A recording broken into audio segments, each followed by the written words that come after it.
누군가로부터 이렇게 택함 받는 것은 정말 기쁜 일입니다. 제가 초등학교 5, 6학년 때 키우던 강아지 은혜가 있었습니다. 하나님의 은혜가 아니라요. 단순히 누나의 아이디어로 제 이름의 저희 누나 지혜의 해를 따서 은혜라고 지었습니다. 두 번째 강아지 이름은 저희 누나 이름의 제 이름의 성 해서 해성이 되었고요. 강아지를 키우다 보면 과연 누나와 제가 이렇게 동시에 부를 때 누구에게 갈까를 놓고 강아지를 시험 들게 했던 일이 있었습니다. 그럴 때마다 저를 택했던 것 같은데 지금 와서 곰곰이 생각해 보니까 누나가 은근슬쩍 빼면서 동생인 저를 봐줬던 것 같아요. 그러면 저는 역시 은혜는 날 좋아해 하면서 기뻐할 때가 있었습니다. 이처럼 여러 사람 중에 누군가에게 선택받는 일은 기쁜 일입니다. 남들과 다른 뭔가 특별한 감정을 느낄 수 있기 때문인 것 같습니다. 오늘 본문에서 이스라엘은 하나님께 특별한 선택을 받았습니다. 특별한 선택을 받았다는 말은 성경에서 오늘 본문에서 이렇게 말합니다. 언약을 맺었다. 이스라엘이 애굽에서 나와가지고 이전에는 겪지 않아도 됐을 온갖 순환의 우여곡절을 경험하면서 하나님의 함께하심을 경험한 후에 출애굽한 지 3개월 만에 오늘 본문에 기록된 시내산에 도착합니다. 이 출애굽기 전체에서 오늘 본문에 나오는 이 시내산은 아주 중요한 의미가 있는 지명입니다. 앞서 보았던 홍해도 광야도 또 중간중간 지나쳐왔던 엘림과 마라 그리고 르비딤도 의미가 있지만 오늘 이스라엘 백성들이 도착한 시내산은 출애굽기 전체에서 가나안으로 향하기 위해 아주 절대적으로 중요한 장소가 됩니다. 왜냐하면 단순히 머문 기간만 따져봐도요 앞서 말씀드렸던 지명들하고 비교가 되지 않습니다. 무려 1년이란 기간을 가나안에 가야 되는데 멈춰서 머무는 곳이 바로 시내산이기 때문입니다. 그리고 그 무엇보다 더 중요한 이유는 이곳에서 하나님의 임재를 경험합니다. 앞서서 지명들이 많았는데 이곳에서도 임재를 경험했었죠. 근데 거기서 경험한 임재는 그저 하나님의 일하심이었습니다. 그런데 이곳 시내산에서는 이스라엘 전체가 하나님께서 직접 현현하시는, 직접 임하시는 신현을 경험합니다. 시내산은 하나님의 이 경이롭고 강렬한 임재를 경험하는 곳이었습니다. 기억하시듯 모세가 장인 이드로의 양떼를 치던 때 마찬가지로 시내산에서 불타는 떨기나무 가운데 임재하신 하나님의 그 현현을 경험했던 것처럼 오늘 본문에 도착했던 이 시내산의 의미는 하나님의 임재를 어떻게 경험하냐면요, 강력하고 뜻깊게 경험하는 곳입니다. 이곳 시내산에서 하나님께서 어떻게 현현하시는지 저희 말씀을 읽어보며 그 사실을 확인하기를 원합니다. 먼저 시내산에 도달했을 당시 하나님께서 처음 현현하셨을 때 기록인데요. 출애굽기 19장 16절에서 19절을 보이시나요? 안 보이시면 죄송해요. 글자 너무 작네요. 성경책을 봐보시면서 19장 16절에서 19절까지 함께 봉독하도록 하겠습니다. 셋째 날 아침에 우레와 번개와 빽빽한 구름이 산 위에 있고 나팔 소리가 매우 크게 들리니 진중에 있는 모든 백성이 다 떨더라. 모세가 하나님을 맞으려고 백성을 거느리고 진에서 나오매 그들이 산 기슭에 서 있는데 시내산에 연기가 자욱하니 여호와께서 불 가운데서 거기 강림하심이라. 그 연기가 옹기가마 연기같이 떠오르고 온 산이 크게 진동하며 나팔 소리가 점점 커질 때에 모세가 말한즉 하나님이 음성으로 대답하시더라. 저희가 어떤 공연, 예를 들어서 뮤지컬 공연만 보더라도 이 안개 미스트가 쫙 깔리고 이 불이 갑자기 번쩍번쩍번쩍 변하면서 음악이 점점점 고조되는 것을 보면 관객의 시선을 사로잡을 뿐만 아니라 얼마나 그 등장이 중요한지를 알게 하는 효과가 있습니다. 하나님의 임재는 이런 것들과 감히 비견할 수 없었습니다. 아무리 과학이 발달하고 또 아무리 전쟁 무기가 발달했다고 해도 그 강력함은요, 이 천둥, 그리고 번개, 구름, 불, 지진, 이런 자연이라는 것을 거느리고 등장하시는 장면은 당시 이스라엘 백성들로 하여금 이 압도될 수밖에 없는 경외심을 불러일으키기에 충분했을 것입니다. 그러나 하나님의 임재가 이렇게 장엄하고 사람들을 압도하게 만드시는 목적이 단순히 하나님께서 자신의 대단함을 드러내시는 것에 있지 않다라는 것입니다. 나 이렇게 대단해라고 하면서 등장하는 것이 아닙니다. 하나님은 굉장히 바쁘신 분이세요. 하나님은 그저 그 자신의 어떤 겉모습을 나타내려고 나타나신 게 아니라 바쁘신 하나님께서 이처럼 신경 써서 등장하실 때는 어떤 중요한 사안이 있기 때문이다라는 것입니다. 예를 들어 드리면요, 뭐 이 예에 비견할 수는 없지만 정말 인간적인 수준의 예를 들자면 그 이성의 마음을 이제 얻기 위해서 남자들이 여자의 마음을 얻기 위해서 온갖 멋을 다 부리는 것처럼, 온갖 자기에게 있는 커리어, 능력 이런 것들을 다 나타내는 것처럼 뭔가 이 등장에 이 만남에 중요한 무언가 있다라는 것입니다. 하나님께서 이와 같이 등장하시는 장면이 24장 15절에서 18절에도 기록되어 있는데요. 하나님께서 이처럼 19장과 24장에 이처럼 모든 자원을 끌어다가 신경 써서 등장하실 때는 그냥 나타나실까요? 무언가 하나님께 굉장히 중요한 이유가 있으시기 때문에 그렇게 온 정성을 기울여서 나타나셨다는 것입니다. 그 중요한 이유 혹은 목적이 무엇이냐면요, 오늘 본문 5절과 6절에 기록되어 있기 때문에 함께 봉독하겠습니다.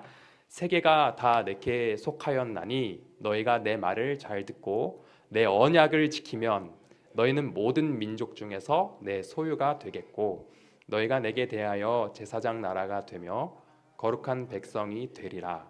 너는 이 말을 이스라엘 자손에게 전할지니라. 아멘.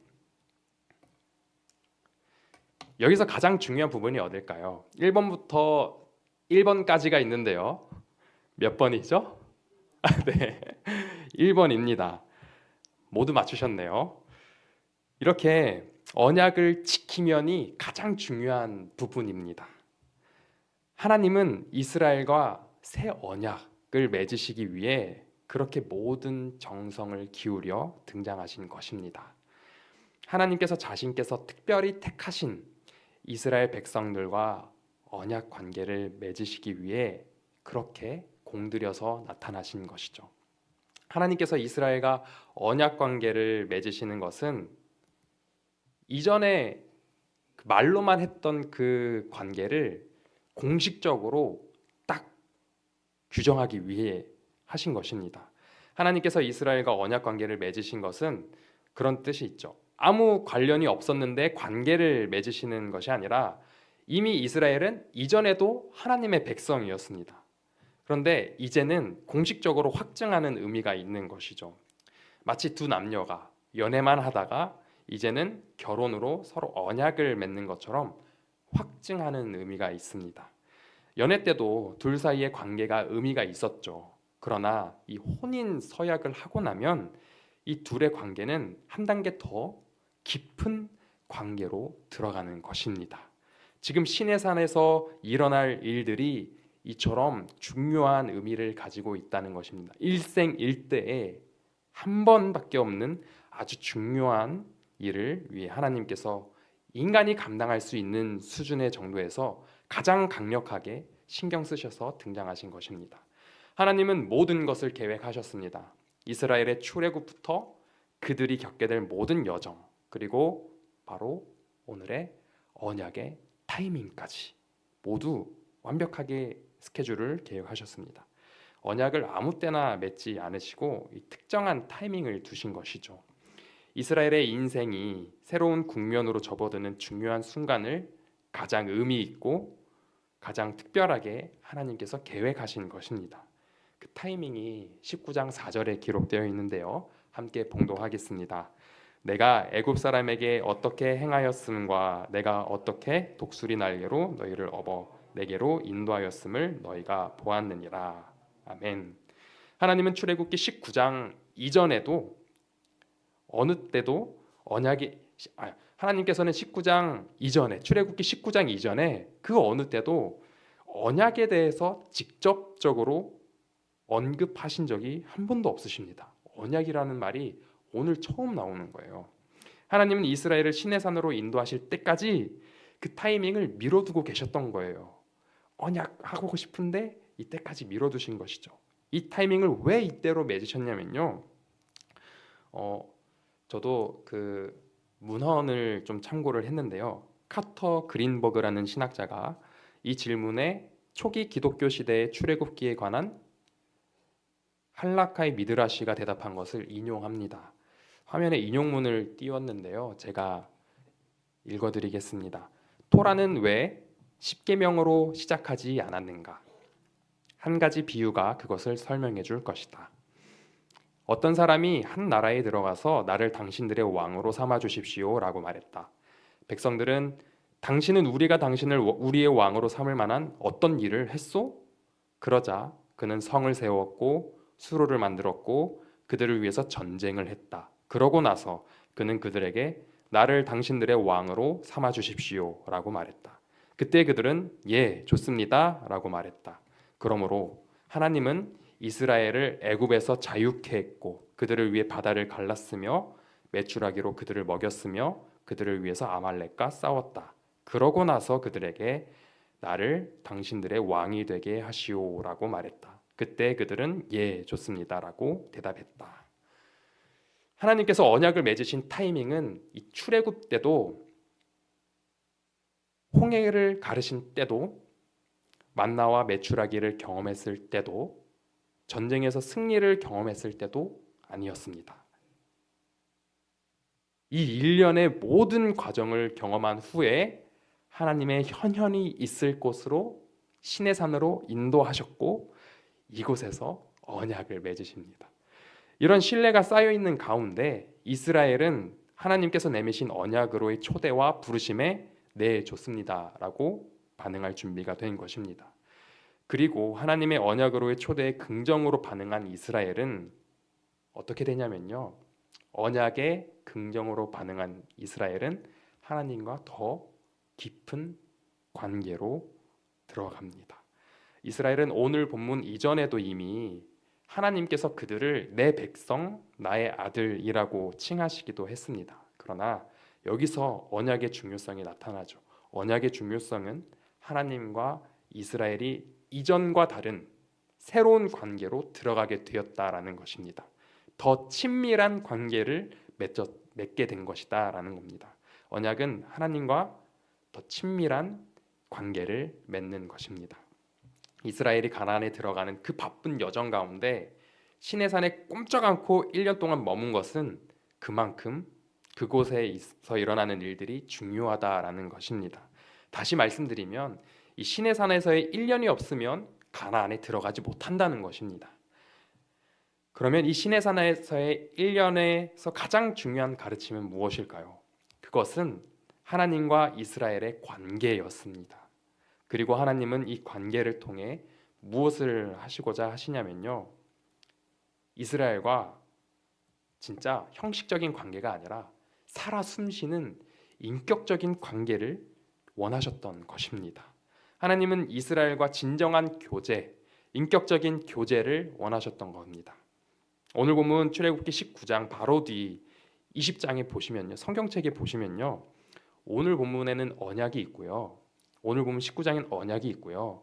20장 뒤에는 십계명이 나오는데요. 하나님께서는 이 십계명보다 언약을 더 중요시 여겼다라는 것입니다. 즉, 이 19장의 언약을 통해 이스라엘과 더 친밀한 관계, 더 인격적인 관계를 맺으시고자 하셨다는 것입니다. 십계명보다 먼저요. 그 관계를 맺으시기 위해 4절을 먼저 상기시켜 주시는 것입니다. 관계의 깊음은 추억을 잊으면 어느새 얕아지고 쉽게 깨지기 때문에 하나님은 이스라엘과 더 깊은 관계 영역으로 진입하시기 위해 그들에게 베푸셨던 뭘 깨닫게 하시냐면요, 은혜를 깨닫게 하십니다. 저희는 사역을 함에 있어서 얼마나 하나님의 은혜를 기억하며 먼저 하나님과 깊은 교제를 갖습니까? 사명 이전에 하나님과 교제가 있어야 합니다. 하나님과 교제가 없이 열심히 사역하는 것은 굉장히 위험합니다. 왜냐하면 쉽게 시험들 뿐더러 자신이 영광받는 자리에 설 수 있기 때문입니다. 하나님께서 자신에게 행하신 일을 먼저 생각하고 그 감사함에 대한 반응으로, 하나님께서 내게 아무 조건 없이 베푸신 그 은혜에 대한 반응으로 나도 아무 조건 없이 사역해야 하는데, 은혜가 바닥난 상태로 사역하면 내 공로를 앞세우게 됩니다. 이것이 죄가 됩니다. 하나님이 주인 되셔야 하는데 내 공로가 드러나는 것은 죄입니다. 내가 주인이기 때문이죠. 은혜가 은혜되려면 나는 없어야 됩니다. 내가 없으려면 은혜를 기억해야 합니다. 바로 이 4절을 기억하는 것이죠. 하나님께서 나를 죄에서 건지시고 이 깨진 세상 가운데 나를 독수리 날개로 업으신 일을 기억하는 것입니다. 십계명을 지키기보다 중요한 것은 하나님과 깊은 교제를 나누는 것이고, 하나님과 깊은 교제를 나누기 위해서는 무엇을 해야 하냐면요, 은혜를 기억해야 합니다. 이렇게 친밀한 관계 가운데로 들어가면 하나님은 우리를 어떻게 여기시냐면요, 모든 민족 중에 내 소유가 된다라고 합니다. 5절에 보시게 되면 그렇게 말씀을 하십니다. 이렇게 친밀한 관계 가운데로 들어가면 하나님은 우리를 모든 민족 중에 내 소유가 된다고 하시는데, 여기서 쓰인 이 소유라는 세굴라가 쓰였는데, 세굴라, 이 뜻은 이런 의미를 가지고 있대요. 사랑받는 자, 즉 하나님께서 내 소유다라는 것은 내가 사랑하는 자다라는 뜻입니다. 즉 하나님께서 특별한 사랑을 이스라엘에게 부여하시고 그 사랑으로 뭘 하시냐면요, 특별한 관계와 특별한 교제를 맺어주신다라는 것입니다. 근데 여기서 하나가 더 있습니다. 모든 민족 중에, 모든 민족 중에. 여기서 이 중에라는 말은 모든 민족들이 다 누리는데 모든 민족들 중에 똑같이 가지고 있는 것 중에 더 특별히 가진 게 아니라 모든 민족들 중에 유일하게 이스라엘만 이 특별한 사랑을 누린다라는 것입니다. 이처럼 하나님의 은혜를 기억함으로 하나님과 교제를 나누는 이들은 특별한 사랑을 받게 되어 있습니다. 이런 자들의 특징은 무엇이냐면요, 기쁨입니다. 제가 서두에서 말씀드렸던 예화에서 저는 제 강아지에게 선택받은 걸로도 그렇게 기뻤는데, 하나님의 택함을 받았고 남들은 누리지 못하는 특별한 사랑을 받게 되었다는 것을 알게 되면 우리는 더없이 기쁠 수 있다는 것입니다.